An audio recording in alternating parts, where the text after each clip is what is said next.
വളരെ അധികം കോമൺ ആയിട്ടുള്ള ഒരു കണ്ടീഷനാണ് ഫാറ്റി ലിവർ എന്ന് പറയുന്നത്. സോ നമുക്ക് ഇന്ന് അതിനെക്കുറിച്ച് തന്നെ ഡിസ്കസ് ചെയ്യാം. നമസ്കാരം, ഞാൻ doctor Athira, doctor Basil's homeo hospital, Pandikkad.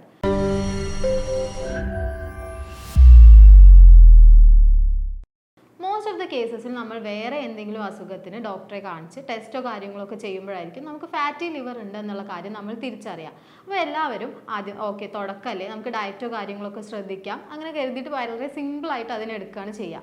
പിന്നെ കുറച്ച് വർഷങ്ങൾ കഴിഞ്ഞ് വീണ്ടും വേറെ എന്തെങ്കിലും അസുഖത്തിന് നമ്മൾ പിന്നെയും ടെസ്റ്റൊക്കെ നടത്തുമ്പോഴായിരിക്കും നമ്മുടെ ഫാറ്റി ലിവർ ഗ്രേഡ് 3 ഒക്കെ ആയിട്ട് മാറി എന്നുള്ള കാര്യം നമ്മൾ തിരിച്ചറിയാം. എന്താണ് ഫാറ്റി ലിവർ എന്നാണ് നമ്മൾ ആദ്യം മനസ്സിലാക്കേണ്ടത്. നമ്മുടെ കരളിന് ചുറ്റും കൊഴുപ്പ് അടിഞ്ഞു കൂടുന്ന അവസ്ഥയാണ് ഫാറ്റി ലിവർ എന്ന് പറയുന്നത്. സാധാരണ നമ്മൾ കഴിക്കുന്ന ഭക്ഷണം നമ്മുടെ ശരീരം ഊർജ്ജമാക്കി കൺവേർട്ട് ചെയ്യും. അധികമായിട്ട് വരുന്ന ഊർജ്ജം നമ്മുടെ ശരീരം തന്നെ അത് ഫാറ്റായിട്ട് കൺവേർട്ട് ചെയ്തിട്ട് ശരീരത്തിൻ്റെ പല ഭാഗങ്ങളായി സ്റ്റോർ ചെയ്ത് വെക്കുകയാണ് ചെയ്യുക. അങ്ങനെ കരളിലും സ്റ്റോർ ചെയ്ത് വെക്കും. അങ്ങനെ നമ്മളുടെ ശരീരത്തിൽ അമിതമായിട്ട് ഊർജ്ജം ഉണ്ടാവുകയും അമിതമായിട്ട് കൊഴുപ്പ് നമ്മുടെ കരളിൽ അടിഞ്ഞു കൂടുകയാണ് ചെയ്യുന്നത്. ക്രമേണ നമ്മുടെ കരളിൻ്റെ സെൽസിൻ്റെ അകത്തും ഈ കൊഴുപ്പ് അടിഞ്ഞുകൂടാനും കരളിന് നീർക്കെട്ട് വരാനും കരളിൻ്റെ സെൽസിൻ്റെ ആരോഗ്യം നശിക്കാനും ഇത് കാരണമാകും. അങ്ങനെ ഗ്രേഡ് 1 ഫാറ്റി ലിവർ പിന്നെ ഗ്രേഡ് 2 ഫാറ്റി ലിവർ ആയിട്ടും grade 2 fatty liver grade 3 fatty liver ആയിട്ടും മാറി ക്രമേണ കരൾ വീക്കം അഥവാ ലിവർ സിറോസിസ് എന്നൊരു കണ്ടീഷനിലേക്ക് എത്തുകയാണ് ചെയ്യുന്നത്. ഇന്ന് സാധാരണ ചെറിയ കുട്ടികളിൽ പോലും ഫാറ്റി ലിവർ എന്നുള്ള അസുഖം വളരെ കോമൺ ആണ്. അപ്പോൾ അതിൻ്റെ കാരണങ്ങൾ എന്തൊക്കെയാണെന്ന് നോക്കാം. ഒന്നാമതായി, കുടുംബത്തിൽ അമിതവണ്ണം ഉണ്ട് എന്നുണ്ടെങ്കിൽ നമുക്കും അമിതവണ്ണം വരാനും ഫാറ്റി ലിവർ വരാനുള്ള ചാൻസസ് വളരെ കൂടുതലാണ്. പിന്നെ ഡയബറ്റിക് ടെൻഡൻസി ഉള്ള ഒരു ഫാമിലിയാണ് നമ്മളതെന്നുണ്ടെങ്കിൽ നമുക്ക് ഡയബറ്റീസ് വരാനും ഫാറ്റി ലിവർ വരാനുള്ള ചാൻസസ് കൂടുതലാണ്. അതുപോലെ തന്നെ ഇന്ന് നമ്മുടെ സെഡൻറ്ററി ആയിട്ടുള്ള ലൈഫ് ഹാബിറ്റ്സ്, അതായത് എക്സസൈസ് ഒന്നും ചെയ്യാത്ത ഒരു ജീവിതശൈലി, അതുപോലെ നമ്മുടെ ഭക്ഷണ രീതി, അതായത് ഈ കരിച്ചതും പൊരിച്ചതുമായിട്ടുള്ള ഈ ജങ്ക് ഫുഡ് ഹാബിറ്റ്സ്, നമ്മുടെ മെൻ്റൽ സ്ട്രെസ്, ഉറക്കമില്ലായ്മ, ഇതൊക്കെ ഫാറ്റി ലിവറിന് കാരണമാവും. എന്തുകൊണ്ടാണ് നമ്മൾ ഫാറ്റി ലിവറിനെ ഭയക്കേണ്ടത് എന്ന് വെച്ചാൽ, ഇത് മറ്റ് അസുഖങ്ങളെ പോലെയല്ല. ഇതിന് പ്രത്യേകിച്ചൊരു ലക്ഷണങ്ങളോ അല്ലെങ്കിൽ ഒരു വേദനയോ അങ്ങനെയൊന്നും തന്നെയില്ല. അതുകൊണ്ട് ഇത് നമ്മൾ തിരിച്ചറിയുന്നത് പലപ്പോഴും ഒരു എൻഡ് സ്റ്റേജിൽ അല്ലെങ്കിൽ ഒരു കോംപ്ലിക്കേറ്റഡ് ആയിട്ടുള്ള ഒരു അവസ്ഥയിൽ എത്തിക്കഴിഞ്ഞാലാവും നമ്മൾ ഇത് തിരിച്ചറിയുക. ഇങ്ങനെയൊക്കെ ആണെങ്കിൽ നമ്മുടെ ശരീരം ഫാറ്റി ലിവറിൻ്റെതെന്നായിട്ട് കാണിക്കുന്ന ചില സിംറ്റംസ് ഉണ്ട്. എന്തൊക്കെയാണെന്ന് വെച്ചാൽ, ഒന്നാമത് അമിതമായിട്ടുള്ള ക്ഷീണമാണ്. അതായത് പകൽ സമയത്ത് നമുക്കൊരു ജോലിയും ചെയ്യാൻ പറ്റാത്ത രീതിക്ക് ക്ഷീണം ഉണ്ടാവുക. രാത്രിയാണെങ്കിൽ കിടന്നാൽ നമുക്ക് ഉറക്കം വരാത്തൊരവസ്ഥ. അതുപോലെ തന്നെ രാവിലെ ഇത്ര ആൾക്കാർ രാവിലെ ആയിരിക്കും പിന്നെ ഉറങ്ങുക, അവർക്ക് രാവിലെ എണീക്കാൻ പറ്റാത്തൊരവസ്ഥ, വിശപ്പില്ലായ്മ, ഒന്നിനോടൊരു ടേസ്റ്റ് തോന്നാത്തൊരവസ്ഥ. പിന്നെ ഈ മുകൾ ഭാഗം, അതായത് ഈ കഴുത്ത് അവിടെയൊക്കെ മെലിഞ്ഞു വരികയും വയറ് മാത്രം പുറത്തേക്ക് ഇങ്ങനെ തള്ളി നിൽക്കുന്ന ഒരു കണ്ടീഷൻ. പിന്നെ നമ്മുടെ കാലിലൊക്കെ ഡ്രൈ സ്കിൻ ആവുക, ഒരു ഡിസ്കളറേഷൻസ് ഉണ്ടാവുക, ഇതൊക്കെ ഫാറ്റി ലിവറിൻ്റെതായിട്ട് കാണിക്കുന്ന ചില സിംറ്റംസ് ആണ്. ഒരു 40% ആളുകളിൽ മാത്രമാണ് ഈ ഫാറ്റി ലിവർ ഒരു കോംപ്ലിക്കേഷൻസിലേക്ക് എത്തുക. അതായത് വർഷങ്ങൾ എടുത്തിട്ട് ലിവർ സിറോസിസ് എന്നൊക്കെ ഉള്ള ഒരു അവസ്ഥയിലേക്ക് എത്തുന്നത് വളരെ ചുരുങ്ങിയ ആളുകൾക്ക് മാത്രമാണ്.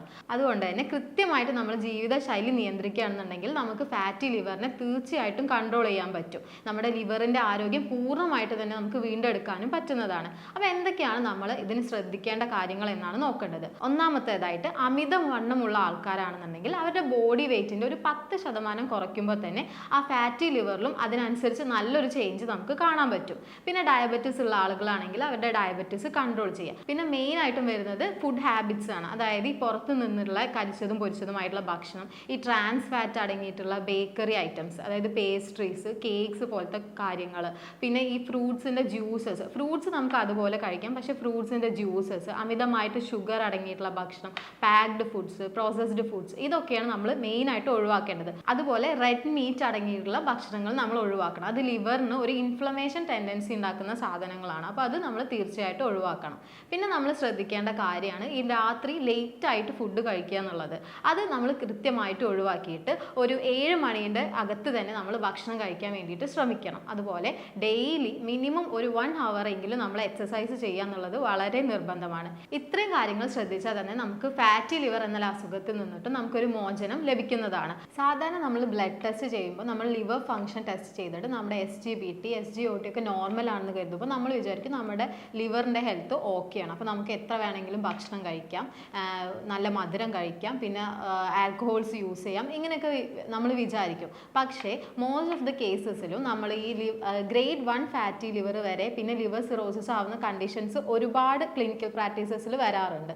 അതുകൊണ്ട് നമ്മൾ എപ്പോഴും നമ്മുടെ അൾട്രാസൗണ്ട് സ്കാൻ ചെയ്ത് തന്നെ നമ്മൾ ലിവറിൻ്റെ ആരോഗ്യം എങ്ങനെയാണെന്ന് ചെക്ക് ചെയ്യണം. അതായത് അതിൽ ചെറിയൊരു വേരിയേഷൻ ഗ്രേഡ് 1 ഗ്രേഡ് 2 ഒക്കെയാണ് കാണിക്കുന്നതെന്നുണ്ടെങ്കിലും നമ്മൾ അതിനെ പിന്നീട് ഫൈബ്രോ സ്കാൻ കൂടെ ചെയ്തിട്ട് നമ്മൾ അതിനെ കൺഫേം ചെയ്യാണ് വേണ്ടത്. അല്ലെങ്കിൽ അത് ലിവർ സിറോസിസ് എന്നൊരു കണ്ടീഷനിലേക്കാവും നമ്മുടെ ലിവർ പിന്നീട് എത്തുന്നത്. ഫാറ്റി ലിവർ എന്ന് പറയുമ്പോൾ നമ്മൾ ആദ്യം മനസ്സിലാക്കേണ്ടത് അത് ലിവറിനെ മാത്രം ബാധിക്കുന്ന ഒരു അസുഖമല്ല. അതായത് നമ്മുടെ ജീവിതശൈലിയിൽ കുറച്ച് മാറ്റങ്ങൾ വന്നിട്ടുണ്ട്. അത് കാരണം നമ്മുടെ ബോഡിയിലെ പല ഓർഗൻസിനും പല ചേഞ്ചസും വന്നിട്ടുണ്ട്. അതിൻ്റെ ഒരു ലക്ഷണം മാത്രമായിട്ടാണ് നമ്മുടെ ലിവറിലും കുറച്ച് കൊഴുപ്പ് അടിഞ്ഞു കൂടിയിട്ടുണ്ട് എന്നുള്ളത് മാത്രമാണ് ഫാറ്റി ലിവർ എന്ന് പറയുന്നത്. ഈ കേസിൽ നമ്മൾ ശ്രദ്ധിക്കേണ്ടത് നമ്മുടെ ജീവിതശൈലിയെ തിരിച്ചു കൊണ്ടുവരിക എന്നുള്ളതാണ്. അതായത് എക്സസൈസ് ചെയ്ത് ഭക്ഷണ ക്രമീകരണങ്ങൾ ചെയ്ത് നമ്മുടെ ആരോഗ്യം വീണ്ടെടുക്കുകയാണ് നമ്മൾ ചെയ്യേണ്ടത്. അതിൻ്റെ കൂടെ തന്നെ നമുക്ക് വേറെ എന്തെങ്കിലും ജീവിതശൈലി രോഗങ്ങൾ ഉണ്ടോ എന്നുള്ള കാര്യം നമ്മൾ കൺഫേം ചെയ്യേണ്ടതുണ്ട്. അപ്പോൾ അത് റൂൾ ഔട്ട് ചെയ്യാനായി നമുക്ക് പ്രമേഹമോ അല്ലെങ്കിൽ ഹാർട്ട് ഡിസീസോ വേറെ കൊളസ്ട്രോളോ അങ്ങനത്തെ ജീവിതശൈലി രോഗങ്ങളൊന്നും ഇല്ലാതെ നമ്മൾ ഉറപ്പുവരുത്തണം. ഇനി ഉണ്ടെങ്കിൽ അതിനും കൂടെയുള്ള ഒരു കമ്പൈൻഡ് ആയിട്ടുള്ള ഒരു കൺട്രോളാണ് നമ്മുടെ ജീവിതത്തിലും നമ്മുടെ ഫുഡ് ഹാബിറ്റ്സിലും എല്ലാത്തിലും നമ്മൾ കൊണ്ടുവരേണ്ടത്. നമ്മൾ നേരത്തെ പറഞ്ഞു ഫാറ്റി ലിവർ സിറോസിസ് ആയി കഴിഞ്ഞാൽ അത് ഇറവേഴ്സിബിൾ ആണ്. അതായത് തിരിച്ച് നമുക്ക് ഒരിക്കലും ലിവറിനെ അതിൻ്റെ ഒരു നോർമൽ സ്റ്റേറ്റിലേക്ക് കൊണ്ടുവരാൻ കഴിയില്ല. നമ്മൾ ശ്രദ്ധിക്കേണ്ട 3 കാര്യങ്ങളുണ്ട്. അതായത് മെയിനായിട്ടും ആൽക്കഹോളിസം അല്ലെങ്കിൽ മദ്യപാനം. ഈ മദ്യപാനം ഉണ്ടായി കഴിയുമ്പോൾ ഈ ഫാറ്റി ലിവർ വളരെ പെട്ടെന്ന് ലിവർ സിറോസിസ് എന്നുള്ളൊരു കണ്ടീഷനിലേക്ക് എത്തും. സാധാരണ ഒരു ലിവർ സിറോസിസ് എന്നുള്ളൊരു കണ്ടീഷനിലേക്ക് എത്തണമെങ്കിൽ കുറേ വർഷങ്ങൾ എടുത്തിട്ടാണ് അങ്ങനെ ലിവർ ആ ഒരു സ്റ്റേജിലേക്ക് എത്തുക. പക്ഷേ ഈ മദ്യപാനമുള്ള ആളുകളിലാണെങ്കിൽ വളരെ എളുപ്പത്തിൽ fatty liver grade 1 grade 2 grade 3 എന്നുള്ളത് വേഗം തന്നെ ലിവർ സിറോസിസ് ആയിട്ട് മാറാൻ ചാൻസ് ഉണ്ട്. അതുപോലെ നമ്മൾ ഒഴിവാക്കേണ്ട സോഫ്റ്റ് ഡ്രിങ്ക്സ് ആണ് ഈ കൊക്കോകോള, പെപ്സി, 7up തുടങ്ങിയവ.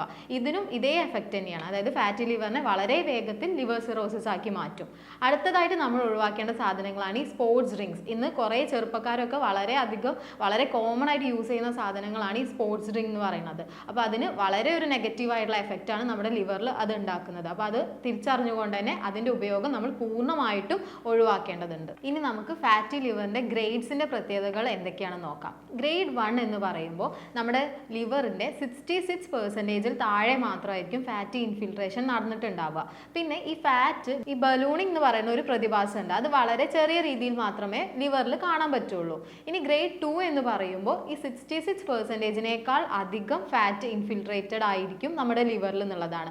അതുപോലെ തന്നെ ഈ ബലൂണിംഗ് എന്ന് പറയുന്ന സംഭവം കുറച്ച് എവിഡൻ്റ് ആയിട്ട് നമുക്ക് അൾട്രാസൗണ്ട് സ്കാനിങ്ങിൽ കാണാൻ പറ്റും. അതുപോലെ തന്നെ ഇൻഫ്ലമേഷൻ ലിവറിൻ്റെ പല ഭാഗങ്ങളായിട്ടും ഇൻഫ്ലമേഷൻസും നമുക്ക് അൾട്രാസൗണ്ടിൽ എവിഡൻ്റ് ആയിരിക്കും. ഗ്രേഡ് 3 എന്ന് പറയുമ്പോൾ നമ്മുടെ ലിവറിൽ കംപ്ലീറ്റ് ആയിട്ട് ഫാറ്റി ഇൻഫിൽട്രേഷൻ ഉണ്ടായിരിക്കും. അതുപോലെ തന്നെ ഫാറ്റിൻ്റെ ബലൂണിംഗ് വളരെ കോമൺ ആയിട്ട് ഉണ്ടാവും. പിന്നെ ഇൻഫ്ലമേഷനും നല്ല രീതിയിൽ തന്നെ ഇൻഫ്ലമേഷനും നമ്മുടെ ലിവറിൽ ഉണ്ടായിട്ടുണ്ടാവും. ഇതാണ് ഗ്രേഡ് 1 ഗ്രേഡ് 2 ഗ്രേഡ് 3 ഫാറ്റി ലിവറിൻ്റെ ഒരു വ്യത്യാസങ്ങൾ എന്ന് പറയുന്നത്. ഫാറ്റി ലിവർ ഉള്ളവർ ശ്രദ്ധിക്കേണ്ട ഡയറ്റ് എന്തൊക്കെയാണെന്ന് നമുക്ക് നോക്കാം. നമ്മൾ മലയാളികൾക്ക് വളരെയധികം ഇഷ്ടപ്പെട്ട ഒന്നാണ് ചോറ്. അപ്പോൾ ഈ ചോറിൽ ഈ വൈറ്റ് റൈസ് നമ്മൾ കഴിവതും ഒഴിവാക്കണം. അതിലധികം വരുന്നത് കാർബോഹൈഡ്രേറ്റ് ആണ്. അപ്പോൾ ഈ കാർബോഹൈഡ്രേറ്റ് കണ്ടൻസ് നമ്മളെ ഫുഡിൽ നിന്നും ഒഴിവാക്കുക എന്നുള്ളത് വളരെ ഇമ്പോർട്ടൻ്റ് ആണ്.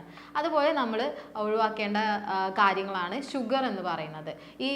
ഇപ്പോൾ നമ്മൾ ഡെയിലി ഇപ്പോൾ ചായ അതുപോലെ തന്നെ കാപ്പി ഇതിലൊക്കെ അമിതമായിട്ട് പഞ്ചസാര ഉപയോഗിച്ച് കഴിക്കുന്ന ശീലം ഒഴിവാക്കുക. മധുരമില്ലാണ്ട് കഴിക്കാവുന്നതാണ്. ഇതൊക്കെ നമ്മുടെ ശരീരത്തിലേക്ക് അമിതമായിട്ടാണ് എനർജി എത്തുന്നത്. അപ്പോൾ ഷുഗർ കട്ട് ചെയ്യുക എന്നുള്ളത് വളരെ അധികം ഇമ്പോർട്ടൻ്റ് ആണ്. ഇനി നോൺ വെജ് കഴിക്കുന്ന ആൾക്കാരാണെന്നുണ്ടെങ്കിൽ അവർക്ക് മത്സ്യങ്ങൾ കഴിക്കാവുന്നതാണ്. അതും ചെറു മത്സ്യങ്ങൾ. അതാകുമ്പോൾ ഒമേഗ 3 ഫാറ്റി ആസിഡ്സ് അടങ്ങിയിട്ടുള്ളതായതുകൊണ്ട് തന്നെ അത് അത്രയ്ക്ക് നമ്മുടെ ലിവറിനെ എഫക്റ്റ് ചെയ്യില്ല. പിന്നെ നമ്മൾ മീറ്റിലേക്ക് വരുമ്പോൾ റെഡ് മീറ്റ്, നേരത്തെ പറഞ്ഞതുപോലെ തന്നെ റെഡ് മീറ്റ് നമ്മുടെ ലിവറിൽ ഇൻഫ്ലമേഷൻസ് ഉണ്ടാക്കുന്നതുകൊണ്ട് ഈ പോർക്ക്, ബീഫ് പോലത്തെ റെഡ് മീറ്റ് നമ്മൾ കഴിവതും അവോയ്ഡ് ചെയ്യണം. പിന്നെ മുട്ട എന്ന് പറയുമ്പോൾ അതിൻ്റെ മഞ്ഞ ഒഴിവാക്കിയിട്ട് വൈറ്റ് മാത്രം കഴിക്കുന്നത് കൊണ്ട് പ്രത്യേകിച്ച് കുഴപ്പങ്ങളൊന്നുമില്ല. പിന്നെ നമ്മൾ ഭക്ഷണത്തിൽ ചില കാര്യങ്ങൾ ഉൾപ്പെടുത്താൻ ശ്രമിക്കുക. അതായത് ഇപ്പോൾ നമ്മൾ ഡെയിലി 2-3 തവണ ചായ കുടിക്കുന്നതിന് പകരം നമ്മളതൊരു വേറെ എന്തെങ്കിലും വെള്ളമോ അല്ലെങ്കിൽ ഒരു നാരങ്ങ വെള്ളം അങ്ങനെയൊക്കെ കുടിക്കുന്നത് ശീലമാക്കുക. പിന്നെ നമ്മൾ ചെയ്യേണ്ട ഒരു കാര്യമാണ്, ഈ രാവിലെയൊക്കെ നമ്മൾ ഈ അരി ഭക്ഷണം കഴിക്കുന്നതിന് പകരം നമുക്ക് ഓട്സോ അല്ലെങ്കിൽ ഗോതമ്പ് കൊണ്ടുള്ള ഫുഡ് ഐറ്റംസ് ഇതൊക്കെ നമ്മളുടെ ഒരു ഡെയിലി നമ്മുടെ ഫുഡിൽ ഇൻക്ലൂഡ് ചെയ്യിക്കുന്നത് വളരെ നന്നായിരിക്കും. പിന്നെ ഈ രാത്രി നമ്മൾ ഈ പുറത്തുനിന്നൊക്കെ ഈ ചിക്കനും മീനും ഒക്കെ ഇങ്ങനെ കരിച്ചതും പൊരിച്ചതുമായിട്ട് കഴിക്കുന്നതിന് പകരം നമുക്ക് അത് കറി വെച്ചിട്ടോ അല്ലെങ്കിൽ സാലഡ്സ് നല്ലപോലെ നമ്മുടെ ഫുഡിൽ ഉൾപ്പെടുത്തുക. ഇത്രയും കാര്യങ്ങൾ നമ്മൾ ഫുഡിൽ ശ്രദ്ധിക്കുകയാണെങ്കിൽ നമുക്ക് നമ്മുടെ ഫാറ്റ് നമ്മുടെ ബോഡിയിലേക്ക് എത്തുന്നത് വളരെയധികം നമുക്ക് കൺട്രോൾ ചെയ്യാൻ പറ്റും. അപ്പോൾ നമ്മൾ ഇന്ന് ഫാറ്റി ലിവർ എന്താണെന്ന് ഡിസ്കസ് ചെയ്തു, എങ്ങനെയാണ് ഫാറ്റി ലിവർ വരുന്നതെന്ന്, എന്തൊക്കെ സിംറ്റംസ് ആണ് നമ്മുടെ ബോഡി ഫാറ്റി ലിവറിൻ്റെതായിട്ട് കാണിക്കുന്നത്, നമുക്ക് എങ്ങനെയൊക്കെ അത് കൺട്രോൾ ചെയ്യാം, നമ്മുടെ ഫുഡിൽ എന്തൊക്കെ ഉൾപ്പെടുത്തണം, നമ്മൾ എന്തൊക്കെ നമ്മുടെ ഫുഡിൽ നിന്ന് ഒഴിവാക്കണം, നമ്മൾ ജീവിതത്തിൽ നമ്മൾ എന്തൊക്കെ കാര്യങ്ങൾ ഫോളോ ചെയ്യണം, ഇത്രയും കാര്യങ്ങൾ നമ്മൾ ഇതുവരെ പറഞ്ഞു. അപ്പോൾ ഇത്രയും കാര്യങ്ങൾ നിങ്ങൾ ശ്രദ്ധിച്ചിട്ടും നിങ്ങൾക്ക് നിങ്ങളുടെ ഫാറ്റി ലിവർ കൺട്രോൾ ചെയ്യാൻ പറ്റുന്നില്ല എന്നുണ്ടെങ്കിൽ തീർച്ചയായിട്ടും നിങ്ങൾ ഒരു ഡോക്ടറിൻ്റെ സഹായം തേടണം. ഈ വിഷയത്തിൽ നിങ്ങൾക്ക് ഇനിയും എന്തെങ്കിലും ഡൗട്ട്സോ കാര്യങ്ങളോ ഉണ്ടെങ്കിൽ താഴെ കൊടുത്ത നമ്പറിൽ ബന്ധപ്പെടുക. ഇനിയും ഇതുപോലത്തെ ഒരു ഹെൽത്ത് റിലേറ്റഡ് ടോപ്പിക്കുമായിട്ട് നമുക്ക് വീണ്ടും കാണാം. താങ്ക്